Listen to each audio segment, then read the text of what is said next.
رب العالمین الصلاۃ والسلام علی سید الانبیاء والمرسلین سیدنا و حبیبنا و مولانا محمد و آلہ و اصحابہ اجمعین ونشہد ان لا الہ الا اللہ وحدہ لا شریک لہ ونشهد أن سيدنا ونبينا ومولانا محمدا عبده ورسوله أما بعد فأعوذ بالله من الشيطان الرجيم بسم الله الرحمن الرحيم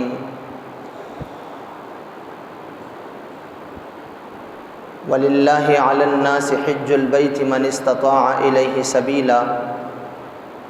صدق اللہ مولانا العظیم وبلغنا رسولہ النبی الکریم الامین ان اللہ وملائکتہ یصلون علی النبی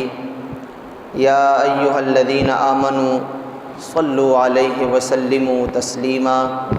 اللہم صل علی سیدنا ومولانا محمد طب القلوب ودوائها وعافیت الابدان وشفائها وعلی آلہ وصحبہ وبارک وسلم الصلاۃ والسلام علیک یا سیدنا یا رسول اللہ الصلاۃ والسلام علیک یا سیدنا یا حبیب اللہ وعلی آلک و اصحابک یا سیدنا یا خاتم الانبیاء والمرسلین۔ قابل قدر حاضرین و سامعین کرام، اللہ تعالیٰ نے حضرت ابراہیم علیہ السلام کو حکم ارشاد فرمایا کہ آپ اپنے بیٹے حضرت اسماعیل اور اپنی بیوی حضرت ہاجرہ کو مکہ مکرمہ میں، کہ جو اس وقت بے آب و گیاہ ایک میدان تھا اور جہاں پہ زندگی گزارنے کے کوئی آثار تک نہیں تھے، وہاں پہ چھوڑ کے آنے کا حکم ارشاد فرمایا۔ ابراہیم علیہ السلام نے اللہ کے اس حکم پہ لبیک کہتے ہوئے اپنے بیٹے اور اپنی بیوی کو مکہ مکرمہ کی تپتی ہوئی ریت پہ کھلے آسمان کے نیچے چھوڑ دیا۔ اب چونکہ سارے راستے پہ بات ہوئی نہیں تھی، نہ آپ نے اپنی بیوی کو بتایا، اور حضرت اسماعیل جو اس وقت ابھی گود کے دودھ پیتے ہوئے بچے تھے، ان کو یہ نہیں بتایا کہ ہم کہاں جا رہے ہیں اور کس مقصد کے لیے جا رہے ہیں۔ لیکن جب حضرت ابراہیم علیہ السلام نے اپنی بیوی اور بیٹے کو یہاں پہ چھوڑا اور خود واپس جانے لگے، تو حضرت ہاجرہ جو کہ ایک نیک صورت اور نیک سیرت بیوی تھیں، تقوی اور پرہیزگاری کا ایک بہت بڑا مینار تھیں، انہوں نے صرف اتنا پوچھا کہ اے ابراہیم علیہ السلام، صرف اتنا بتا دیجئے کہ آپ ہمیں جو یہاں پہ چھوڑ کے جا رہے ہیں، کیا آپ اپنی مرضی سے چھوڑ کے جا رہے ہیں یا اللہ کے حکم سے ہمیں یہاں چھوڑ کے جا رہے ہیں؟ تو ابراہیم علیہ السلام نے مڑ کے جواب دیا، اے ہاجرہ، میں کون ہوتا ہوں اپنی مرضی کرنے والا؟ میں اللہ کے حکم سے تم دونوں کو یہاں پہ چھوڑ کے جا رہا ہوں۔ حضرت ہاجرہ جو کہ خوف خدا رکھنے والی اور اللہ تبارک و تعالیٰ سے پر امید ہستی تھیں، انہوں نے جواباً ارشاد فرمایا، اے ابراہیم، پھر آپ جہاں چاہتے ہیں، جہاں جانا چاہتے ہیں چلے جائیں، اگر اللہ کے حکم سے ہمیں یہاں چھوڑ رہے ہیں تو پھر اللہ تعالیٰ مجھے اور میرے اس بچے کو ضائع نہیں فرمائے گا۔ یہ کہہ کر حضرت ابراہیم علیہ السلام چلے گئے۔ اب حضرت ابراہیم علیہ السلام جب جانے لگے تو اس وقت ابراہیم علیہ السلام نے ایک دعا کہی کہ جو دعا اللہ نے سورۃ ابراہیم 13ویں پارے میں نقل فرمائی۔ ابراہیم علیہ السلام نے عرض کی، وَإِذْ قَالَ إِبْرَاهِيمُ رَبِّ اجْعَلْ هَذَا الْبَلَدَ آمِنًا وَجُنُبْنِي وَبَنِيَّ أَن نَّعْبُدَ الْأَصْنَامَ رب انہن اضللن کثیرا من الناس۔ ابراہیم علیہ السلام نے اخلاص کے ساتھ جو دعا کی، جس دعا سے یہ پتہ چلتا ہے کہ ابراہیم علیہ السلام اللہ کے نبی ہیں، اور ان کو اللہ نے یہ علم عطا فرمایا تھا کہ آپ کا بیٹا اسماعیل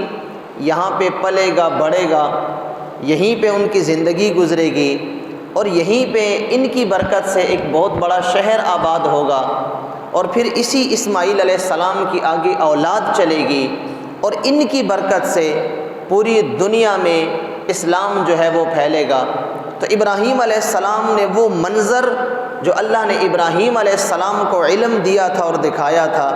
ابراہیم علیہ السلام نے اس منظر کو سامنے رکھتے ہوئے یہ دعا کہی، وَإِذْ قَالَ إِبْرَاهِيمُ، یاد کیجئے میرے حبیب وہ وقت جب ابراہیم علیہ السلام نے دعا کی، رَبِّ اجْعَلْ هَذَا الْبَلَدَ آمِنًا، اے اللہ، اے میرے رب، اس شہر کو امن والا بنا دے۔ حالانکہ ابھی وہ شہر نہیں تھا، شہر کی علامات اور آثار قدرے نہیں تھے، لیکن آپ نے دعا کی، اے میرے رب، اس شہر کو امن والا بنا دے۔ رب اجعل هذا البلد آمنا واجنبنی وبنی ان نعبد الاصنام، اور اے اللہ مجھے بھی اور میرے آنے والی نسلوں کو بھی بت پرستی سے بچا کے رکھ، بت پرستی سے بچنے کی توفیق عطا فرما۔ کیوں؟ خود ارشاد فرماتے ہیں، رب، اے میرے رب، انہن اضللن کثیرا من الناس، ان بتوں نے بہت سارے لوگوں کو گمراہ کر دیا ہے۔ فمن تبعنی فانہ منی، اے اللہ جو میری اتباع کرے اور توحید کے راستے پہ چلے گا، فانہ منی، تو وہی میری اولاد کہلوانے کا حقدار ہوگا۔ ومن عصانی، اور جو میری نافرمانی کرے، جو میرے راستے پہ نہ چلے میری اولاد میں سے، فإنک غفور الرحیم، تو پھر اے اللہ تو بخشنے والا مہربان ہے، پھر تیری مرضی ہے جس قسم کا معاملہ ان کے ساتھ کرنا چاہتا ہے۔ آگے پھر ارشاد فرماتے ہیں کہ اللہ تعالیٰ کی بارگاہ میں عرض کی، ربنا انی اسکنت من ذریتی بواد غیر ذی زرع، اے اللہ میں اپنی اولاد کو ایک ایسی وادی میں چھوڑ کے جا رہا ہوں جو غیر ذی زرع، جہاں پہ زندگی گزارنے کے کوئی آثار نہیں ہیں، جہاں پہ نہ کھیتی ہے، جہاں پہ نہ سہولت ہے، نہ آسائش ہے، جہاں پہ پینے کا پانی تک نہیں ہے۔ اے اللہ غیر ذی زرع، بے آب و گیاہ وادی میں اپنے بچے کو چھوڑ کے جا رہا ہوں۔ اے اللہ ربنا لیقیموا الصلاۃ، اے اللہ اس لیے تاکہ میری یہ اولاد، اے اللہ تیری فرمان بردار بنے، اے اللہ تیری اطاعت کرے، اور پھر یہ نماز قائم کریں۔ فَجْعَلْ أَفْئِدَةً مِّنَ النَّاسِ تَهْوِي إِلَيْهِمْ، اے اللہ تو لوگوں کے دلوں کو میری اولاد کی طرف موڑ دے کہ میری اولاد کی محبت میں وہ اس طرف کھنچے چلے آئیں، لَعَلَّهُمْ يَشْكُرُونَ، تاکہ میری اولاد اس نعمت پہ تیرا شکر ادا کرے۔ اب یہ کتنی عظیم دعا ہے جو اللہ تبارک و تعالی نے حضرت ابراہیم علیہ السلام کو تلقین فرمائی، اور آپ نے یہ دعا کی اللہ کی بارگاہ میں،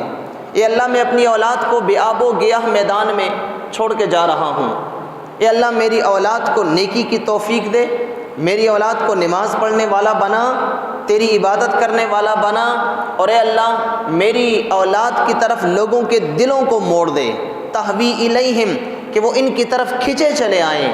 اسی دعا کا اثر تھا کہ حضرت اسماعیل علیہ السلام وہیں پہ پلے بڑھے، وہیں پہ آپ کی شادی ہوئی، وہیں پہ آپ کا خاندان آباد ہوا، اور پھر ایک وقت وہ آیا کہ ابراہیم علیہ السلام نے اللہ کے حکم سے جب آپ واپس مکہ شریف تشریف لائے اور اپنے بیٹے اسماعیل علیہ السلام سے مل کر دونوں نے باپ بیٹے نے بیت اللہ شریف کی تعمیر کی،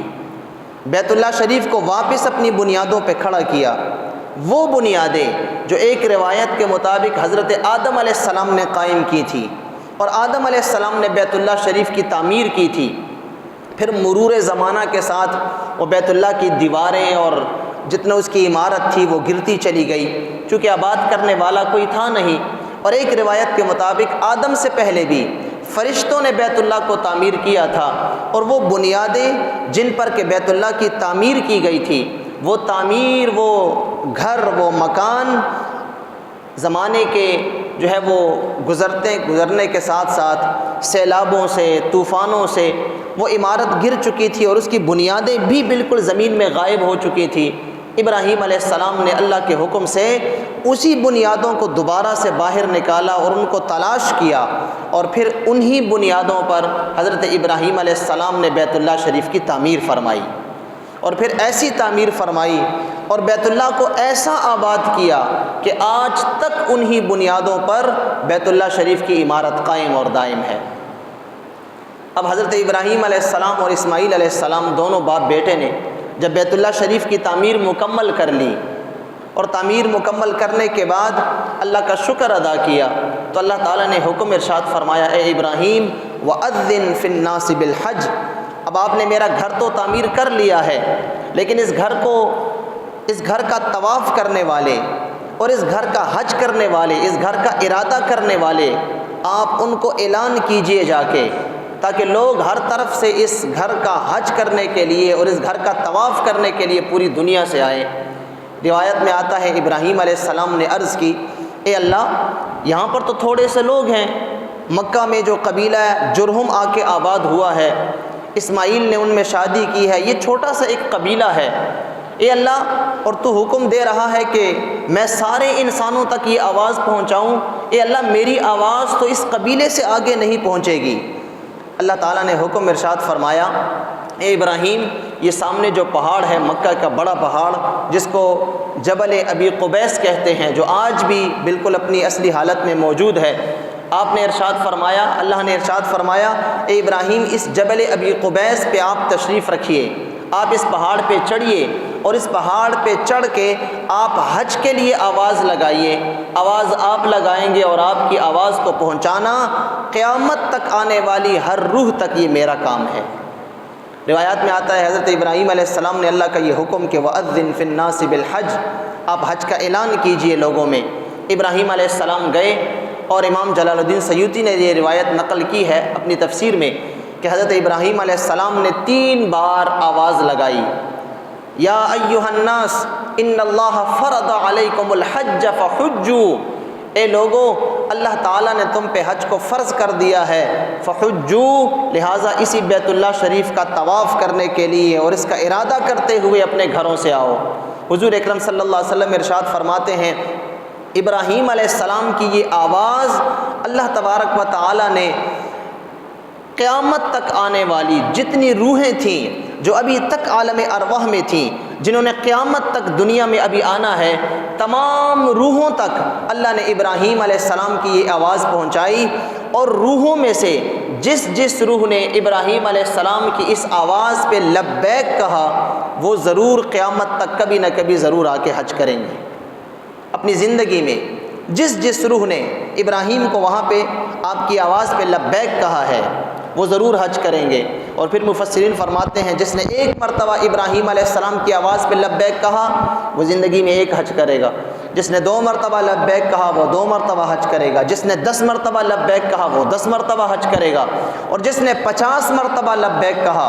اللہ تعالیٰ اس کو 50 مرتبہ اپنے گھر بیت اللہ کا طواف کروائے گا۔ تو حضرت ابراہیم علیہ السلام نے یہ آواز لگائی، اس وقت سے لے کر آج تک پوری دنیا سے جہاں کہیں بھی ابراہیم علیہ السلام کے ماننے والے اور نبی آخر الزمان صلی اللہ علیہ وسلم کے دین کو ماننے والے موجود ہیں، وہ بیت اللہ شریف کا حج کرتے ہیں۔ اور یہ حج کرنا یاد رکھیے، بعض لوگ ہم بظاہر یہ سمجھتے ہیں کہ شاید اس کا تعلق مال و دولت کے ساتھ ہے، کہ جس کے پاس پیسہ ہے، مال ہے، دولت ہے، شاید وہی حج کر سکتا ہے، جس کے پاس نہیں ہے وہ حج نہیں کر سکتا۔ ایک تو شریعت کا معیار ہے، شریعت کا حکم ہے، شریعت کا حکم تو یہی ہے کہ جس کے پاس مالی استطاعت ہے، جس کے پاس اتنا روپیہ ہے، اتنے پیسے ہیں کہ وہ وہاں پہ جائے، جتنے دن وہاں پہ اس نے گزارنے ہیں، وہاں کے اخراجات بھی اپنے اٹھا سکے، راستے کے آنے جانے کے اخراجات بھی اٹھا سکے، اور جتنے دن یہ گھر سے باہر ہوگا، اگر یہ گھر کا کفیل ہے، گھر کا سربراہ ہے، تو اتنے ہی دن گھر کا خرچ بھی چھوڑ کے جا سکے۔ تو جس شخص کے پاس اتنا روپیہ اور پیسہ ہوگا، شریعت کا حکم یہ ہے کہ وہ ضرور زندگی میں 1 بار ضرور حج کرے گا۔ جتنا پیسہ اس کے پاس آ گیا کہ اب وہ حج کرنے کے قابل ہے، تمام شرائط پوری ہیں، اب اس پہ حج فرض ہو گیا، اب کی بار کرے، اگلی بار کرے، جب بھی جو ہے وہ زندگی میں کرے گا، اس کا 1 حج اس پہ ضرور فرض ہوگا، جو کہ مالک نصاب ہے، مالک استطاعت ہے، جس کے پاس پیسے ہیں۔ یہ تو شریعت کا حکم ہے، لیکن ایک طرف اگر ہم دیکھیں تو روحانی طور پر حضرت ابراہیم علیہ السلام کی اس آواز پہ جس روح نے لبیک کہا ہوا ہے وہ ضرور حج کرے گا۔ اس لیے ہم معاشرے میں دیکھتے ہیں، ہمارے مشاہدے کی بات ہے، آپ نے بھی دیکھا ہوگا، بعض اوقات ہم دیکھتے ہیں ایک شخص جو ہے کروڑ پتی ہے، ارب پتی لوگوں کو آپ دیکھیں گے کہ جن کے پاس روپے پیسوں کی کمی نہیں ہے، اگر وہ ہر سال خود بھی جائیں اور اپنے ساتھ 10 لوگوں کو بھی لے کے جائیں تو ان کی مالی استطاعت پہ کوئی فرق نہیں پڑے گا۔ لیکن آپ دیکھ لیجئے، آپ کو نظر آئیں گے ہمارے معاشرے میں بہت سارے ایسے افراد کہ ان کو حج کرنا نصیب نہیں ہوگا، حالانکہ روپیہ ہے، پیسہ ہے، صحت بھی ہے، تمام شرائط ان میں پوری ہیں، لیکن حج وہ نہیں کر رہے۔ اور اس کے مقابلے میں ایسے لوگ بھی معاشرے میں آپ کو نظر آئیں گے جن کے پاس ایک وقت کا کھانے کا جو ہے وہ ان کے پاس خرچہ نہیں ہوتا، لیکن آپ دیکھتے ہیں کہ انہوں نے بھی جا کے حج کیا ہوتا ہے۔ خود ہم نے کتنی مرتبہ ایسے لوگوں کو دیکھا، حج کے دوران ایسے افراد کے ساتھ ہماری ملاقات ہوئی کہ بظاہر ان کے پاس کچھ بھی نہیں تھا، وہ اجرت پہ کام کرنے والے لوگ، روزانہ کی بنیاد پہ اجرت پہ کام کرنے والے لوگ، کرائے کے مکان میں رہنے والے لوگ، جن کے پاس ایک وقت کا کھانا ہے، دوسرے وقت کا کھانا ان کے پاس نہیں ہے، ایسے لوگوں کو بھی ہم نے حج کرتے ہوئے دیکھا۔ اس لیے عالم ارواح میں جس شخص نے ابراہیم علیہ السلام کو لبیک کہا تھا وہ شخص ضرور حج کرے گا، لیکن شریعت کا چونکہ دار و مدار ظاہری اسباب پہ ہے، اس لیے شریعت نے حکم لگایا ہے کہ جس شخص کے پاس استطاعت ہو، جس کی استطاعت ہو، پیسے اس کے پاس ہوں کہ وہ اخراجات برداشت کر سکے تو اس پہ حج کرنا فرض ہو جاتا ہے۔ بہرکیف یہ حج ایک اہم ترین عبادت ہے، پوری دنیا سے لوگ حج کرنے کی تیاری کر رہے ہیں، کچھ لوگ جا چکے ہیں، کچھ لوگ جانے والے ہیں، بہت سارے لوگوں نے ارادہ کیا ہوا ہے، ان کا بلاوا حرمین شریفین سے آیا ہوا ہے، وہ حج کے لیے جا رہے ہیں، وہ ابراہیم علیہ السلام کی اس یاد کو تازہ کر رہے ہیں۔ اور ابراہیم علیہ السلام نے جس اخلاص کے ساتھ، جس محبت کے ساتھ اللہ کے گھر کی تعمیر کی، ان کا اخلاص اور محبت ہے کہ آج تک انہی بنیادوں پر بیت اللہ شریف قائم و دائم ہے، انہی بنیادوں پہ آج بیت اللہ قائم ہے۔ اور پوری دنیا سے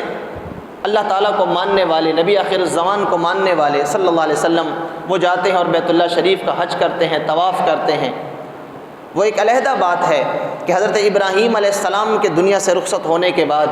اسماعیل علیہ السلام کے دنیا سے رخصت ہونے کے بعد، اور آپ کی اولاد جو آپ کے متبعین تھے، جن تک آپ کا دین صحیح پہنچا، وہ تو حج اسی طرح کرتے رہے جس طرح ابراہیم علیہ السلام مناسک حج، طریقے حج چھوڑ کے گئے تھے۔ لیکن بعد کے ادوار میں چونکہ اس طرف اسماعیل علیہ السلام کی اولاد میں ہمارے نبی تک دوسرا کوئی نبی نہیں آیا، یہ ایک بہت بڑا عرصہ ہے، چونکہ نبی نہیں آیا، جو مصلحین تھے وہ اپنی طرف سے کوشش کرتے تھے، لیکن لوگوں نے خود ساختہ طریقے بنا لیے تھے حج کے۔ اس زمانے میں جاہلیت کا دور تھا، خود ساختہ طریقے انہوں نے بنا لیے، بیت اللہ شریف کے اندر باہر ارد گرد انہوں نے بت نصب کر دیے تھے، وہ بتوں کے چڑھاوے چڑھاتے تھے، بتوں کے سامنے قربانیاں کرتے تھے۔ وہ گھر جس کو حضرت ابراہیم علیہ السلام نے تعمیر کیا، اور اللہ نے حکم ارشاد فرمایا، وَعَهِدْنَا إِلَىٰ إِبْرَاهِيمَ وَإِسْمَاعِيلَ أَن طَهِّرَا بَيْتِيَ، اللہ نے فرمایا کہ ہم نے حکم دیا ابراہیم اور اسماعیل کو کہ میرا یہ گھر پاک اور صاف رکھیں، ظاہری طور پہ بھی پاک صاف رکھیں اور روحانی طور پہ بھی اس کو پاک صاف رکھیں، ظاہری اور باطنی گندگی یہاں سے ہٹاتے رہیں۔ للطائفین والعاکفین والرکع السجود، طواف کرنے والوں کے لیے، یہاں پر اعتکاف کرنے والوں کے لیے اور رکوع اور سجدہ کرنے والوں کے لیے اس گھر کو پاک اور صاف رکھیں۔ لیکن زمانے جاہلیت میں انہی ابراہیم علیہ السلام کی اولاد نے خود ساختہ طریقے نکال لیے، انہوں نے ظاہری صفائی کا بھی خیال نہیں رکھا، باطنی صفائی کا بھی خیال نہیں رکھا۔ ظاہری طور پر وہ بیت اللہ شریف کے سامنے لا کر اپنے جانوروں کو ذبح کرتے اور جانوروں کا خون اور ان کا گوشت اٹھا کر بیت اللہ کی دیواروں پہ وہ چھڑکتے تھے، گوشت اٹھا کر بیت اللہ کے دروازے پہ رکھ دیا کرتے تھے کہ شاید اللہ اس طرح ہماری قربانی قبول کرے گا۔ تو ظاہری صفائی بھی انہوں نے نہیں رکھی، اور باطنی صفائی وہ کیا تھی کہ یہاں پر توحید کا علم جو ہے وہ بلند ہونا چاہیے، لیکن انہوں نے یہاں پہ اس کے اندر اور باہر بت نصب کر دیے۔ یہ اسلام کی صفائی ہے،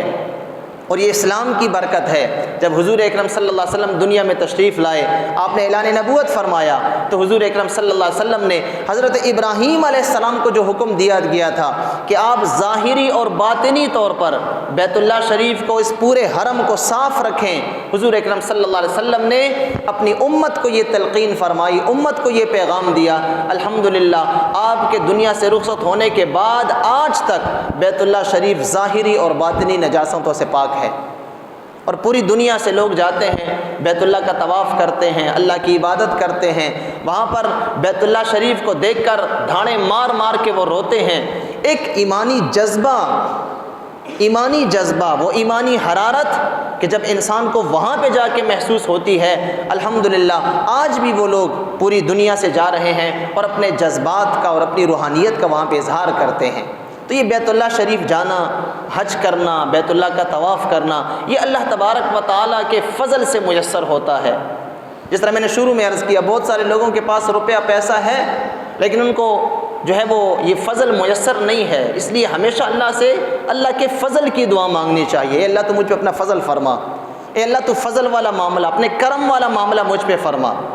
جب انسان اللہ کا فضل مانگتا ہے، اللہ سے کرم کا سوال کرتا ہے، تو یاد رکھیے پھر اللہ تعالیٰ ضرور اپنے بندے پہ فضل فرماتا ہے۔ اور جو خوش نصیب لوگ بیت اللہ کا حج کرنے کے لیے یا گئے ہیں یا جا رہے ہیں یا جنہوں نے کیا ہوا ہے، ان کے لیے سرکار دو عالم صلی اللہ علیہ وسلم نے اتنی بشارتیں دی ہیں کہ ہمارے اسلاف اور اکابر فرماتے ہیں کاش ہمارے پاس اتنا روپیہ ہوتا کہ ہم ہر سال حج کرنے کے لیے جاتے، کیونکہ جو دعائیں حضور نے حاجیوں کے لیے کی ہیں اور حاجیوں کے ساتھ وہاں پہ دعائیں اور عبادات کرنے میں جو وعدے کیے گئے ہیں، اگر انسان ان وعدوں کو صرف دیکھ لے اور ان کو سمجھ لے تو انسان اس سے رہ نہ سکے کہ میں ہر سال بیت اللہ کے طواف کے لیے جاؤں۔ سرکار دو عالم صلی اللہ علیہ وسلم نے ارشاد فرمایا، من حج للہ، جس نے اللہ کی رضا کے لیے حج کیا، فلم یرفث ولم یفسق، اس نے وہاں پہ بے حیائی کے کام بھی نہیں کیے، بے حیائی کی باتیں بھی نہیں کی، فلم یفسق، وہاں پہ لڑائی جھگڑا نہیں کیا، کوئی غیر اخلاقی کام اس سے صادر نہیں ہوا، اور جیسا حج کرنا چاہیے تھا اس نے ویسے ہی اللہ کے رضا کے لیے کیا، تو حضور فرماتے ہیں رجع کیوم ولدتہ امہ، جب یہ واپس پلٹے گا اپنے گھر تو یہ ایسا پاک اور صاف ہوگا گناہوں سے جیسے آج ہی اپنی ماں کے پیٹ سے پیدا ہوا ہے۔ یہ بہت بڑی بشارت ہے۔ اور پھر اس کے علاوہ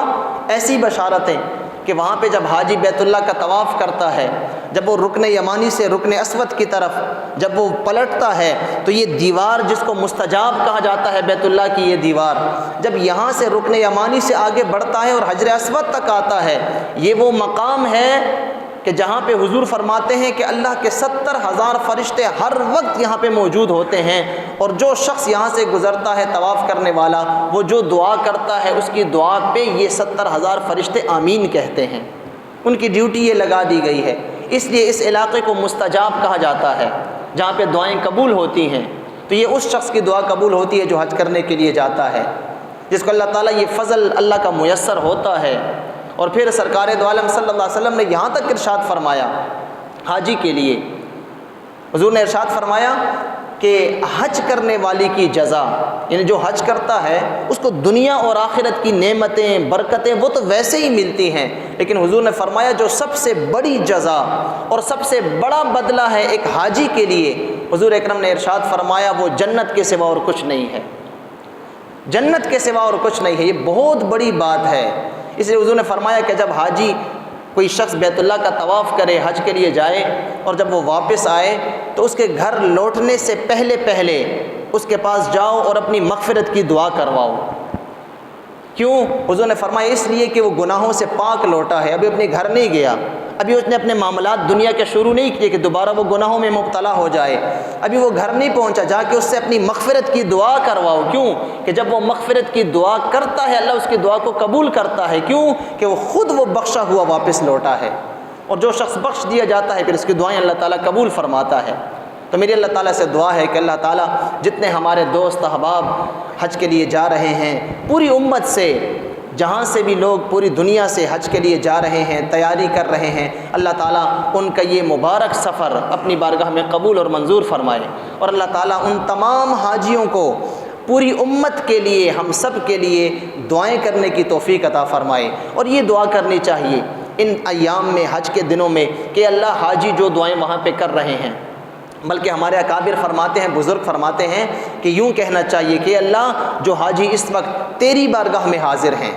اور تیری رضا کے لیے حج کرنے کے لیے وہاں پہ حاضر ہیں، اے اللہ ان کو پوری امت کے لیے دعا کرنے کی توفیق عطا فرما۔ اور اس کے بعد پھر یہ کہنا چاہیے کہ اللہ جو دعائیں حاجی کر رہے ہیں، اے اللہ ان کے حق میں اور ہم سب کے حق میں ان کو قبول اور منظور فرما۔ اس طرح جب انسان دعا کرتا ہے تو یقیناً حاجیوں کی جو دعائیں ہیں اس میں ہر بندے کا پھر حصہ اللہ تبارک و تعالی فرماتا ہے۔ اللہ تعالی ہم سب کو جو ہے اپنے گھر کا بار بار طواف کرنا، حج کرنا اور باادب حاضری مدینہ شریف کی نصیب فرمائے، اور اللہ تبارک و تعالی جتنے حاجی حضرات اس وقت جا رہے ہیں یا جائیں گے، اللہ تبارک و تعالی ان کا حج مبرور اور مقبول فرمائے۔ وصلی اللہ تعالی علی خیر خلقہ سیدنا محمد وآلہ وصحبہ اجمعین برحمتک یا ارحم